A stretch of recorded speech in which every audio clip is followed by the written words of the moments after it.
Kedua atau di hari kedua lebih lancar dibandingkan pelaksanaan di hari pertama. Dan juga trik agar pelaksanaan di FKP berikutnya lebih lancar lagi.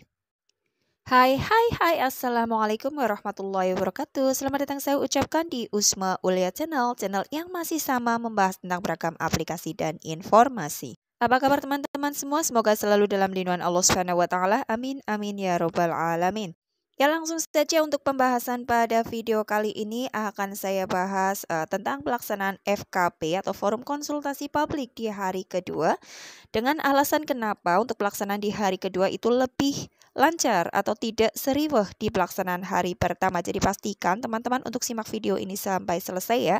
Karena akan saya bahas juga tentang trik-trik yang dapat teman-teman terapkan yang terlibat dalam kegiatan FKP ini agar pelaksanaan di FKP selanjutnya itu lebih lancar lagi. Ya langsung saja sebagai informasi untuk pelaksanaan FKP di seluruh Indonesia dimulai pada tanggal 2 Mei 2023. Dan bisa saja untuk pelaksanaan di suatu desa itu berbeda-beda karena desa itu ada di bawah atau di bawah wilayah kerja dari tim yang berbeda. Pastinya satu tim itu membawahi beberapa desa sehingga pelaksanaan di desa tersebut adalah berbeda-beda. Tetapi tidak menutup kemungkinan pada satu waktu satu timnya itu melaksanakan FKP di waktu bersama, hanya saja di wilayah yang berbeda.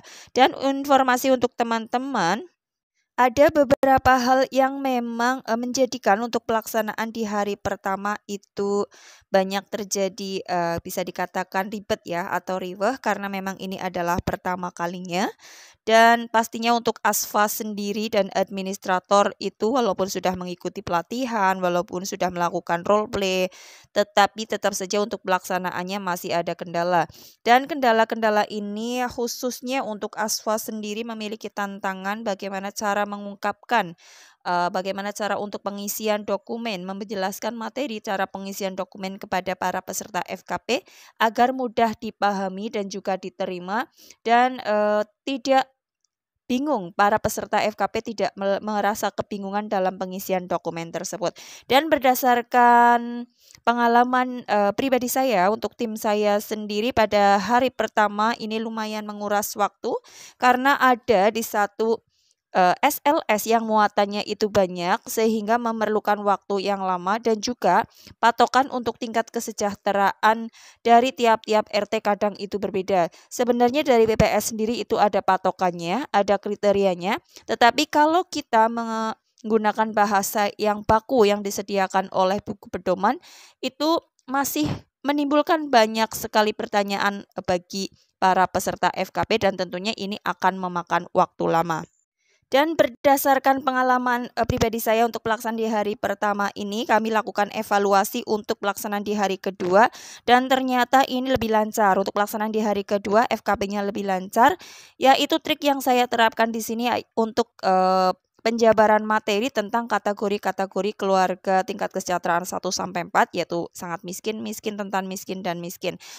Dan tidak miskin, mohon maaf. Dan untuk kategori tersebut menggunakan kata-kata yang memang mudah untuk dicerna oleh peserta. Jadi barangkali teman-teman memerlukan kriteria yang saya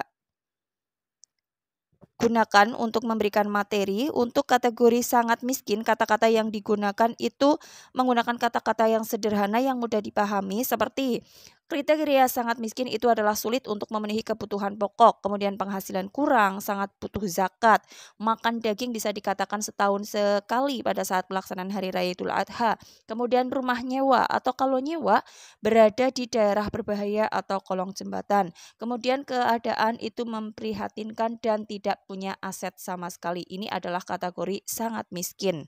Kemudian kata-kata yang kami gunakan untuk penjabaran kategori keluarga miskin yaitu keadaan sulit, tidak punya aset, bisa makan setiap hari tapi ala kadarnya.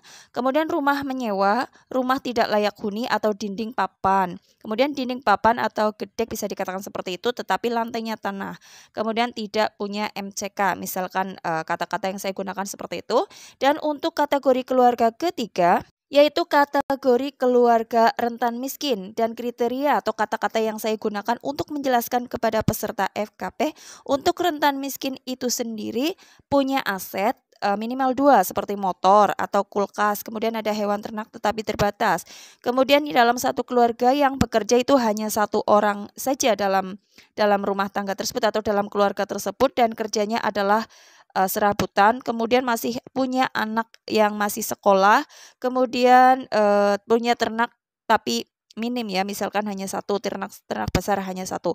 Itu adalah kategori keluarga rentan miskin yang saya gunakan untuk memberikan penjabaran kepada peserta FKP di pelaksanaan hari kedua. Dan karena ini saya rasa efektif, maka akan saya gunakan lagi di pelaksanaan FKP selanjutnya. Untuk kategori yang keempat atau keluarga dikatakan tingkat kesejahteraan dengan keluarga tidak miskin, berarti yang memiliki aset lebih dari 2, kemudian hidupnya bisa dikatakan layak dan mewah seperti itu ya. Dan kita lihat di aplikasi juga memiliki aset yang banyak, kemudian perumahannya juga mewah, dan intinya tidak pernah kekurangan. Lebih dari cukup itu masuk kategori tidak miskin. Selanjutnya, trik selanjutnya yang bisa teman-teman juga aplikasikan ini berdasarkan evaluasi dari tim kami, bahwa untuk pendistribusian dokumen alangkah baiknya didistribusikan setelah tidak langsung di tempat ya, artinya setelah mulai si asisten fasilitator memberikan penjabaran, kemudian Asfas 2 mulai mendistribusikan dokumen agar para ketua RT atau ketua SLS tidak terfokus atau terdistrak penjelasannya ke dokumen yang dipegang. Karena untuk pelaksanaan di hari kedua ini tim kami mencoba untuk melakukan percobaan ya, intinya percobaan. Jadi dokumen kami sudah sediakan di tempat masing-masing sesuai dengan name desk yang ada di meja ketua SLS tersebut. Dan pada pelaksanaan seperti ini ternyata sebelum kami pada saat asisten fasilitator menjelaskan materi, banyak peserta yang harus diingatkan terlebih dahulu untuk memperhatikan materi. Jadi berdasarkan evaluasi ini kami akan berupaya untuk pelaksanaan di hari berikutnya atau di kegiatan FKP berikutnya untuk dokumen bisa didistribusikan pada saat asisten fasilitator mulai memberikan materi ya, ibaratnya mau memberikan materi, tidak diberikan secara lebih awal. Dan alhamdulillah untuk pelaksanaan FKP untuk pengisian dokumen di hari kedua ini dari 15 SLS yang menjadi peserta FKP atau dari ketua SLS adalah 15 yang kami undang untuk melakukan verifikasi, ternyata bisa diselesaikan dalam waktu kurang dari 2 jam untuk pengisian dokumennya. Ini sudah sangat bagus dan selesai untuk pengecekan oleh asisten fasilitator untuk kelengkapan dokumen yang diisikan oleh ketua SLS tersebut. Dan selanjutnya yaitu tim kami masih tetap melakukan evaluasi untuk kegiatan selanjutnya.